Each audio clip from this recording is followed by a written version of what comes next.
Awareness ತಹಶೀಲ್ದಾರ್ಗೂ ನಾನು ಹೇಳ್ತಾ ಇದ್ದೇನೆ, ಇನ್ನು ಮೇಲೆ ನೀವು ದಾಖಲೆಗೆ ನಮ್ಮ ಕಚೇರಿಗೆ ಬರಬೇಡಿ ಅಂತ ಹೇಳಿ. ಸ್ವಲ್ಪ ಬೋಲ್ಡ್ ಸ್ಟೇಟ್ಮೆಂಟ್ ಮಾಡಿದ್ರೆ ಜನಕ್ಕೆ ಏನಪ್ಪ ಇವ್ರು ಹಿಂಗೆ ಹೇಳ್ತಾವ್ರೆ, ನಮ್ಮ ಕಚೇರಿಗೆ ಬರಬೇಡಿ ಅಂತ ಹೇಳ್ತಾ ಇದ್ದಾರೆ ಅಂತ ಆವಾಗ ಸ್ವಲ್ಪ ಜನ ಗಮನ ಕೊಟ್ಟು ನೋಡ್ತಾರೆ.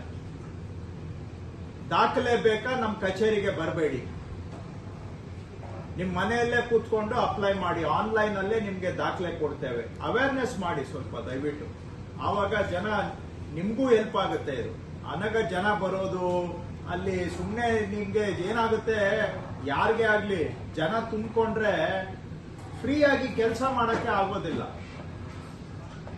ಅವರು ರೆಕಾರ್ಡ್ ತಗೊಳಕ್ ಬಂದವರು ನಿಮ್ಮ ತಹಶೀಲ್ದಾರ್ ಕಚೇರಿ ಒಳಗಡೆ ಬರ್ತಾರೆ, ಏನೋ ನೀವು ಕಂಡ್ರಿ ಅಂತ ಏನೋ ಒಂದು ಕೇಳ್ತಾರೆ. ನಿಮ್ಗೆ ಕೆಲಸ ಮಾಡ್ಬೇಕಾ, ಜನಕ್ಕೆ ಉತ್ತರ ಕೊಡ್ಬೇಕಾ, ನಿಮ್ಗೂ ತಲೆ ಕೆಟ್ಟು ಕೆಲಸದ ಒತ್ತಡದಲ್ಲಿ ಅವ್ರಿಗೇನಾದ್ರೂ ನೀವು ರ್ಯಾಶ್ ಆಗಿ ರಿಯಾಕ್ಟ್ ಮಾಡಿದ್ರೆ ತಹಶೀಲ್ದಾರ್ ಹಂಗೆ ಹಿಂಗೆ ಅಂತ ಮಾತಾಡ್ತಾರೆ. ಯಾಕೆ ಬೇಕು ಈ ಜನ ಒತ್ತಡ? ಯಾವಾಗ ಅವ್ರಿಗೆ ನಾವು ನೇರವಾಗಿ ಫೆಸಿಲಿಟೇಟ್ ಮಾಡಬಹುದು, ಅದಕ್ಕೆ ಅವೇರ್ನೆಸ್ ಪ್ರೋಗ್ರಾಮ್ಸ್ ಮಾಡಿ ದಯವಿಟ್ಟು ಎಲ್ಲರೂ.